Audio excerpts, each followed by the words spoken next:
अस्सलामुअलैकुम, वेलकम है आप सभी का इस नई वीडियो में। तो जैसे आप सभी को पता है कि जेके पोस्ट क्लास 11th का अपकमिंग जो पेपर है वो यहाँ पे फिजिक्स का रहने वाला है। इस बीच ये वीडियो आपके लिए बहुत ही ज़्यादा इंपॉर्टेंट रहेगा। इस वीडियो में मैं आपको क्लास 11th फिजिक्स का गेस्ट पेपर देने वाला हूँ। हम चैप्टर वाइज इंपॉर्टेंट क्वेश्चन देखेंगे कि किस किस चैप्टर से कौन कौन से इंपॉर्टेंट क्वेश्चन बनते हैं जिनको बोर्ड में पूछे जाने के काफ़ी चांसेस यहाँ पे रहेंगे। आप इस वीडियो को पूरा एंड तक देख लेना, चैनल को भी सब्सक्राइब कर देना, व्हाट्सएप और टेलीग्राम ग्रुप ज्वाइन कर लेना। लिंक डिस्क्रिप्शन में आपको दोनों की मिल जाएगी। साथ में आप हमें इंस्टा पे भी फॉलो कर सकते हैं, उसकी भी लिंक आपको डिस्क्रिप्शन में मिल जाएगी। तो चलिए शुरू कर लेते हैं, वीडियो को देख लेते हैं यहाँ पे क्लास 11th फिजिक्स के गेस्ट पेपर के बारे में। तो आप ये वीडियो कहाँ से देख रहे हैं आप कमेंट्स में ज़रूर बता देना। मैं यहाँ पे आपका गेस्ट पेपर सिलेक्ट डिस्कस कर रहा हूँ। पहले मैं यहाँ पे पेन सिलेक्ट कर लूँगा, उसके बाद में फर्दर आगे चलूँगा। देखो, गेस्ट पेपर को डिस्कस करने से पहले हम यहाँ पे सबसे पहले आपका मॉडल पेपर देखेंगे, यानी कि आपका पेपर किस तरीके का आ जाएगा। आपको स्क्रीन पर लेजर दिख रहा होगा, आप इस चीज़ को फॉलो करते रहें। देखो, क्लास 11th का जो फिजिक्स का पेपर होगा वो आपका 70 मार्क्स का होगा, ठीक। 30 मार्क्स जो होंगे वो आपको अपने स्कूल वाले देंगे। अब ये जो पेपर आपका होगा ये आपका 3-4 सेक्शंस में डिवाइड यहाँ पे रहेगा। इसमें सेक्शन ए की अगर मैं बात करूं तो सेक्शन ए में आपको जो है वो 10 ऑब्जेक्टिव टाइप क्वेश्चंस पूछी जाएंगे, जिसमें हर क्वेश्चन का आपको 1 मार्क्स मिलेगा और कुल मिला के आपको यहाँ पे 10 मार्क्स सेक्शन ए से यहाँ पे बनेंगे। उसके बाद सेक्शन बी की अगर मैं बात करूं, सेक्शन बी से आपको 9 very short answer type questions बनेंगे, जिसमें हर क्वेश्चन के आपको 2 मार्क्स होंगे। हर क्वेश्चन का आंसर आपको 2 से 3 लाइन्स में यहाँ पे लिखना पड़ेगा और कुल मिला के आपको 18 मार्क्स सेक्शन बी से यहाँ पे बनने वाले हैं। उसके बाद सेक्शन सी की अगर मैं बात करूं तो सेक्शन सी से आपको 9 शॉर्ट आंसर टाइप क्वेश्चंस पूछे जाएंगे, जिसमें हर क्वेश्चन का आपको जो वो 3 मार्क्स यहाँ पे मिलेंगे और हर क्वेश्चन का आंसर आपको 5 या 6 या 7 लाइन्स में यहाँ पे लिखना पड़ेगा और कुल मिला के आपको 27 मार्क्स बनने वाले हैं सेक्शन सी से। सबसे ज़्यादा मार्क्स आपको सेक्शन सी से ही यहाँ पे बनेंगे। उसके बाद आप लोगों का जो सेक्शन डी होगा वहाँ से आपको 3 लॉन्ग आंसर टाइप क्वेश्चन पूछे जाएंगे, जिसमें हर क्वेश्चन का आपको आर पार्ट दिया जाएगा और हर क्वेश्चन के आपको यहाँ पे 5 मार्क्स होंगे और हर क्वेश्चन का आंसर आपको लगभग 100 से लेके 150 वर्ड्स में, यानी कि 10 से लेके 15 लाइंस में यहाँ पे आंसर लिखना पड़ेगा। अगर 10 लाइंस में भी लिखोगे, रेलेवेंट लिखोगे, तो वो यहाँ पे बराबर माना जाएगा। तो कुल मिला के आपको यहाँ से इस वाले सेक्शन से भी 15 मार्क्स यहाँ पे बनेंगे। अब जो 11th का आपका पेपर होगा इसमें आपको थ्योरेटिकल पोर्शन से भी क्वेश्चंस पूछे जाएंगे और न्यूमेरिकल बेस्ड क्वेश्चंस भी कुछ आपको पूछे जाएंगे। न्यूमेरिकल बेस्ड क्वेश्चंस उतने ज़्यादा नहीं होते हैं, मिनिमम काफ़ी कम न्यूमेरिकल बेस्ड क्वेश्चंस होते हैं, लेकिन पूछे जाते हैं आपको न्यूमेरिकल बेस्ड क्वेश्चंस भी, क्योंकि 11th की फिजिक्स में जो वो न्यूमेरिकल पोर्शन ज़्यादा है एज कम्पेयर टू 12th। जब भी आप इंशाल्लाह आगे चल के 12th का फिजिक्स का अपना सिलेबस देखोगे वो आपको ऑलमोस्ट सारी की सारी जो वो थ्योरेटिकल ही देखने को मिलेगी। तो चलिए मैं शुरू कर ले तो देख लेते हैं वो आपका क्लास 11th का फिजिक्स का गेस्ट पेपर। देखो, जो मैं गेस्ट पेपर आपको दे रहा हूँ, अगर उसमें कोई क्वेश्चन ऐसा होगा जो डिलीटेड टॉपिक से होगा या जो सिलेबस डिलीट हुआ है, अगर वो भी यहाँ पे मैंने मेंशन किया होगा, तो आप घबराना नहीं, आप उस चीज़ को स्किप करके चलना, बाकी क्वेश्चंस को आप लोग नोट डाउन कर लेना। सबसे पहला चैप्टर आपका ग्रेविटेशन है। अब ग्रेविटेशन का नंबर फर्स्ट तो नहीं है, ये आपके सिलेबस में मे बी लास्ट नंबर पे हो सकता है। तो ग्रेविटेशन वाले चैप्टर की अगर मैं बात करूं तो इसमें आप ये 6 क्वेश्चंस जो है इन क्वेश्चंस को प्रैक्टिस कर लेना, इन क्वेश्चंस को प्रिपेयर कर लेना। इन क्वेश्चन से आपको यहाँ पे शॉर्ट आंसर टाइप क्वेश्चन भी पूछा जा सकता है, very short answer type question भी पूछा जा सकता है, लॉन्ग आंसर टाइप क्वेश्चन भी पूछा जा सकता है। इसमें आप यहाँ पे देख सकते हैं केप्लर's लॉ जो है इंपॉर्टेंट है। देन उसके बाद यहाँ पे ऑर्बिटल वेलोसिटी और उसकी एक्सप्रेशन इंपॉर्टेंट है, इसके वेलोसिटी और उसकी डेरिवेशन इंपॉर्टेंट है। उसके बाद यहाँ पे acceleration due to gravity most important. Then उसके बाद यहाँ पे ग्रेविटेशनल पोटेंशियल एनर्जी और उनकी एक्सप्रेशन भी डिराइव करनी आपको आनी चाहिए। देन उसके बाद यहाँ पे यूनिवर्सल लॉ ऑफ ग्रेविटेशन, ये रिपीटेड क्वेश्चन है बोर्ड का, आप इसको नोट डाउन यहाँ पे कर लेंगे। तो आप स्क्रीन को रोटेट करके इसका स्क्रीनशॉट ले लो या इनको क्वेश्चंस को नोट डाउन कर लो। उसके बाद दूसरे चैप्टर की अगर मैं बात करूँ तो नेक्स्ट चैप्टर यहाँ पे थर्मोडायनेमिक्स है। तो थर्मोडायनेमिक्स से आप इन 7 क्वेश्चंस को यहाँ पे देख लेना। अगर इनमें से कोई क्वेश्चन डिलीटेड टॉपिक से होगा उसको आप स्किप कर लेना। जैसे यहाँ पे आप देख सकते हैं ज़ेरोथ लॉ है, देन उसके बाद यहाँ पे फर्स्ट लॉ ऑफ थर्मोडायनेमिक्स है, उसकी एप्लीकेशंस है, differentiate between reversible and irreversible process, ये इंपॉर्टेंट है। देन उसके बाद यहाँ पे functions and path functions with example, ये आपको शॉर्ट आंसर टाइप क्वेश्चन में पूछा जा सकता है। देन उसके बाद यहाँ पे adiabatic, isothermal, internal energy, isochoric energy, ये सारी प्रोसेसेस आपको पता होनी चाहिए। देन उसके बाद यहाँ पे केल्विन एंड सेल्सियस स्टेटमेंट यहाँ पे आपको आना चाहिए। सेकंड लॉ ऑफ थर्मोडायनेमिक्स भी के हिसाब से आपको यहाँ पे इसका आंसर लिखना पड़ेगा। तो आप इन क्वेश्चंस को भी यहाँ पे स्क्रीनशॉट ले लो। उसके बाद अगला यहाँ पे आपका काइनेटिक थ्योरी ऑफ गैसेस, इसमें यहाँ पे आप देख सकते हैं काइनेटिक थ्योरी ऑफ गैसेस। हालांकि ये शायद एनसीईआरटी ने रिमूव करी है, लेकिन तो भी आप इसको देख सकते हैं। अगर रिमूव है तो आप इसको स्किप कर सकते हैं। देन उसके बाद हमें define the mean speed, RMS speed and most probable speed, ये आपको definitely short answer type question में पूछा जाएगा। देन उसके बाद what do you mean by degree of freedom, calculate the degree of freedom of monoatomic, diatomic and triatomic energy, ये triatomic gases, ये important है। Then उसके बाद यहाँ पे explain law of equipartition of energy, important important है। Then उसके बाद काइनेटिक इंटरप्रिटेशन ऑफ टेम्परेचर भी इंपॉर्टेंट है। देन उसके बाद यहाँ पे mean free path and Avogadro's number most important है। एवोगैड्रोस नंबर की आपको 1 या 2 मार्क्स में डेफिनेशन पूछी जा सकती है। Specific heat, heat capacity, molar specific, molar specific heat, ये सारी चीजें, ये सारे क्वेश्चंस इंपॉर्टेंट है। आप इन क्वेश्चंस को नोट डाउन यहाँ पे कर लेंगे। उसके बाद आगे हम चलेंगे। अगला यहाँ पे आपका वर्क एनर्जी एंड पावर, इस वाले यूनिट से आप यहाँ पे देख सकते हैं explain work energy theorem most important. Then उसके बाद यहाँ पे scalar product of vectors and prove that power is dot product of force and velocity. Then उसके बाद यहाँ पे define conservation and non conservative and non conservative forces important है। Elastic and inelastic collision most important है। Newton's law of, ये most important. Then उसके बाद यहाँ पे kinetic and potential energy, explain kinetic energy theorem most important. Then उसके बाद यहाँ पे explain energy stored in stretched spring most important. This define power of unit and SI unit, SI unit आपको definitely आ जाएगा। डिफाइन वर्क एंड पावर, इन दो की डेफिनेशन आपको शॉर्ट आंसर टाइप में पूछी जा सकती है। 1 मार्क्स में इनका आपको डेफिनेटली पूछा जा सकता है। उसके बाद अगला यहाँ पे आपका है रोटेशनल मैकेनिक्स। तो रोटेशनल मैकेनिक्स आपका थोड़ा सा लंबा चैप्टर है, इससे आप 8 क्वेश्चंस को यहाँ पे प्रैक्टिस करेंगे। जैसे यहाँ पे पहला क्वेश्चन है define centre of mass UM and calculates UM for system of 2 particles. Then उसके बाद यहाँ physical significance of moment of inertia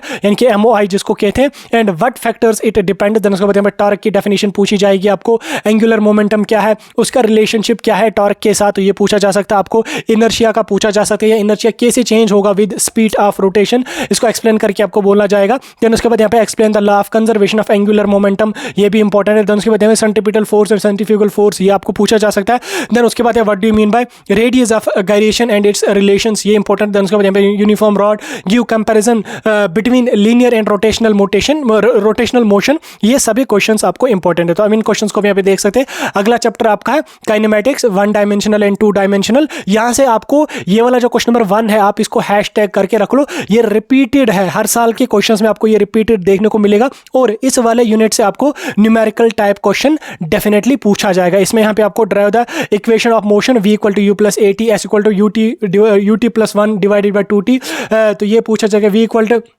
ये सारी चीज़ें जो है, ये सारी तीनों के तीन आपको जो है इनकी इक्वेशन आपको ड्राइव करनी आनी चाहिए, ठीक, ग्राफिकल मेथड से भी और कैलकुलस मेथड से भी, ये इंपॉर्टेंट है। ये रिपीटेड क्वेश्चन है, आप इसको हैशटैग करके रख लो। देन उसके बाद आपका यहाँ पे इसमें प्रोजेक्टाइल का ये क्वेश्चन भी, दूसरा क्वेश्चन जो है ये भी आपका पूछा जा सकता है कि प्रोजेक्टाइल को हमने जो वो फायर किया इस वेलोसिटी से, एंगल हमारा ये बना। देन उसके बाद एक्सप्रेशन आपको ड्राइव करने के लिए बोला जा सकता है, तो ये भी इंपॉर्टेंट है। देन उसके बाद यहाँ पे triangular and parallelogram, law of vector algebra most important है। देन उसके बाद यहाँ पे relation of resultant of 2 vectors in triangular law most important. और उसके अलावा न्यूमेरिकल आपको यहाँ पे पूछा जा सकता है, ठीक। न्यूमेरिकल आपको इस वाले यूनिट से 1-2 डेफिनेटली आपको पूछे जाएंगे। और ये वाला क्वेश्चन नंबर 1 जो है, ये आपका टिप ऑफ द टंग होना चाहिए, ये रिपीटेड क्वेश्चन है बोर्ड वालों का, ये आपको डेफिनेटली पूछा जाएगा। अगला चैप्टर है यहाँ पे आपका Newton's law of motion.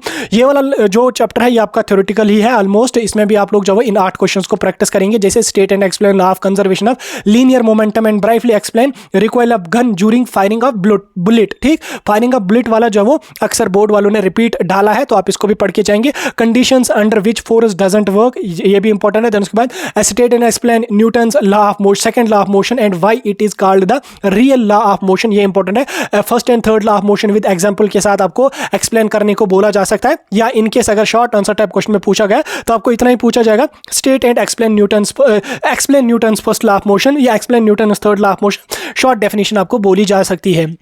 Examples के साथ आप यहाँ पे इसको पढ़ लेते हैं। उसके बाद यहाँ पे फ्रिक्शन की डेफिनेशन पूछी जाएगी, टाइप्स ऑफ फ्रिक्शन, कौन कौन से टाइप्स ऑफ फ्रिक्शन है, उसके लॉज कौन कौन सा, ये इंपॉर्टेंट है। उसके बाद यहाँ पे फ्रिक्शन इज एन इवल, ठीक, एक्सप्लेन, ये भी आपको पूछा जा सकता है अगर ये आपको शॉर्ट में पूछा गया, मतलब एक तो वेरी शॉर्ट हुआ, एक हुआ शॉर्ट, ठीक, 3 मार्क्स वाले क्वेश्चन में पूछा जाएगा, तो ये आपको एक्सप्लेन करने के लिए भी हम बोला जा सकता है। उसके बाद नेक्स्ट ऑस्किलेशन एंड वेव्स वाले चैप्टर की अगर मैं बात करूं तो ये आपका चैप्टर है, इसमें आप इन 8 क्वेश्चंस को प्रैक्टिस करेंगे। जैसे यहाँ पे सिंपल हार्मोनिक मोशन इंपॉर्टेंट है, इसकी एक्सप्रेशन आपको डराइव करनी आनी चाहिए। उसके साथ साथ वेलोसिटी और acceleration for particles showing SHM यानी कि सिंपल हार्मोनिक मोशन, ये भी इंपॉर्टेंट है। देन उसके बाद सिंपल पेंडुलम आपका इंपॉर्टेंट है, यहाँ से आपका न्यूमेरिकल टाइप क्वेश्चन भी कभी कभी बोर्ड वाले डालते हैं। देन उसके बाद यहाँ पे how its motion is simple harmonic motion and drive expression for time period and frequency. Then उसके बाद यहाँ पे आपका नेक्स्ट क्वेश्चन ये भी बन सकता है कि what is plane progressive wave, define its equation of displacement, ठीक, define it and equation of displacement, ठीक। देन उसके बाद व्हाट आर बीट्स, ये आपको शॉर्ट में पूछा जा सकता है। डिफाइन इंटरफेरेंस, इसके टाइप्स कंडीशंस आपको पूछी जा सकती है। डिफरेंशिएट आपको करने को बोला जा सकता है। ट्रांसवर्स एंड लॉन्गिट्यूडनल वेव्स के बारे में, पीरियडिक एंड ऑस्किलेटरी मोशन के बारे में आपको बोला जा सकता है। विद एग्जांपल्स आपको पूछा जा सकता है। स्टैंडिंग वेव्स क्या है, इनकी आपको 2 मार्क्स में डेफिनेशन पूछी जाएगी, और अगर आपको लॉन्ग में पूछा गया तो आपको आगे चल के एक्सप्लेन करना पड़ेगा कि फॉर्मेशन ऑफ स्टैंडिंग वेव्स, ठीक। उसके बाद यहाँ पे आपको define potential and kinetic energy and derive expression, ये सभी इंपॉर्टेंट यहाँ पे है। उसके बाद यहाँ पे at what distance both potential energy and kinetic energy of particle showing simple harmonic motion are equal and show it remain conservative. तो ये सारे क्वेश्चंस आपको यहाँ पे पूछे जा सकते हैं। इस वाले चैप्टर से आप इन क्वेश्चंस को यहाँ पे अच्छी तरह से प्रैक्टिस करके जाएंगे। देन उसके बाद यहाँ पे अगला चैप्टर आपका है रोटेशनल मैकेनिक्स। तो रोटेशनल मैकेनिक्स से आप कौन कौन सा क्वेश्चन पढ़ेंगे, इसमें यहाँ पे आप देख सकते हैं सेंटर ऑफ मास आपको इंपॉर्टेंट है। Calculate centre of mass for system of 2 particles आपको पूछा जाएगा। लॉन्ग में अगर पूछा गया तो इतना पूछा जा सकता है, अगर वेरी शॉर्ट में पूछा गया तो आपको इतनी डेफिनेशन पूछी जाएगी कि डिफाइन सेंटर ऑफ मास, इतना आपको पूछा जा सकता है। देन उसके बाद यहाँ पे physical significance of moment of inertia and what factors it depend. Then उसके बाद टॉर्क की डेफिनेशन, एंगुलर मोमेंटम की डेफिनेशन, रिलेशनशिप बिटवीन इनके देम। देन उसके बाद moment of inertia change with speed, ये शायद मैंने चैप्टर पीछे यहाँ पे डिस्कस किया है शायद।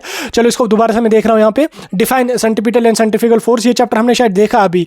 उसके बाद अगला हम यहाँ पे देखेंगे बल्क प्रॉपर्टीज वाला चैप्टर जो है, ये काफी बड़ा चैप्टर है। इसमें सॉलिड, फ्लूइड, हीट के बारे में आपको पढ़ना पड़ेगा। इससे आप इन 14 क्वेश्चन को यहाँ पे प्रैक्टिस करेंगे, ठीक। इन 14 क्वेश्चंस में कौन कौन सा क्वेश्चन है आपका, define terminal velocity and drive its expression, ठीक। टर्मिनल वेलोसिटी आपको पता होनी चाहिए, उसकी एक्सप्रेशन कैसे ड्राइव करते हैं वो भी आपको पता होना चाहिए। देन उसके बाद यहाँ पे कैपिलरी क्या है, उसकी डेरिवेशन भी आपको आनी चाहिए। एंगल ऑफ कॉन्टैक्ट क्या है और ये किन फैक्टर्स पे डिपेंड है, ये भी पता होना चाहिए। Define excessive pressure and drive equation for excessive pressure, ये भी इंपॉर्टेंट है।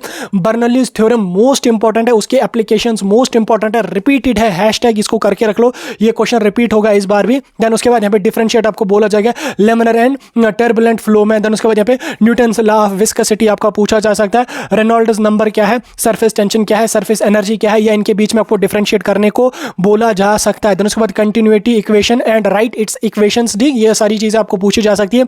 विस्कोसिटी के बारे में आपको पूछा जा सकता है। स्टोक्स लॉ ऑफ विस्कोसिटी आपको यहाँ पे पूछा जाएगा। रिपीट कर लो इसको, हैशटैग कर लो इसको। State and explain Pascal's law and explain its application, ठीक। पास्कल्स लॉ और उसकी एप्लीकेशन है, ये भी पता होनी चाहिए। Modes of heat transfer, conduction है, कन्वेक्शन है, रेडिएशन है, ये सारी चीज़ें आपको पता होनी चाहिए। Newton's law of cooling and Stefan's law, ठीक, ये सारी लॉज आपको पता होनी चाहिए। देन उसके बाद यहाँ पे thermal expansion and it is type is important है। देन उसके बाद यहाँ पे रिफ्लेक्टेंस, ये सारी जो टर्म्स है, कोएफिशिएंट ऑफ थर्मल कंडक्टिविटी, ये इंपॉर्टेंट है। देन उसके बाद यहाँ पे state and explain principle of calorimetry, most important है। देन उसके बाद हुक्स लॉ भी मोस्ट इंपॉर्टेंट है। इलास्टिक पोटेंशियल एनर्जी भी मोस्ट इंपॉर्टेंट है। तो यहां से आपको जो ये लॉज वगैरह हैं ये रिपीटेड हैं, ठीक। यहां से अक्सर ये लॉज वगैरह बोर्ड वाले रिपीट करते रहते हैं, तो इन सभी लॉज को आप पढ़ के जाएंगे, इसका स्क्रीनशॉट ले लेंगे और इन क्वेश्चंस में से कोई भी क्वेश्चन छोड़ना नहीं है। ये सभी क्वेश्चंस इंपॉर्टेंट है। अगर इनके कोई डिलीटेड वाले टॉपिक्स है उसको आप खुद ही यहाँ पे कट कर लेना, ठीक। अगला यहाँ पे क्या है, अगला यहाँ पे यूनिट्स एंड डायमेंशंस वाला चैप्टर है। यूनिट्स एंड डायमेंशंस वाले चैप्टर की अगर मैं बात करूँ तो यहाँ से भी आपका न्यूमेरिकल टाइप क्वेश्चन बन सकता है। इसमें कौन कौन से इंपॉर्टेंट क्वेश्चन आपके बनेंगे,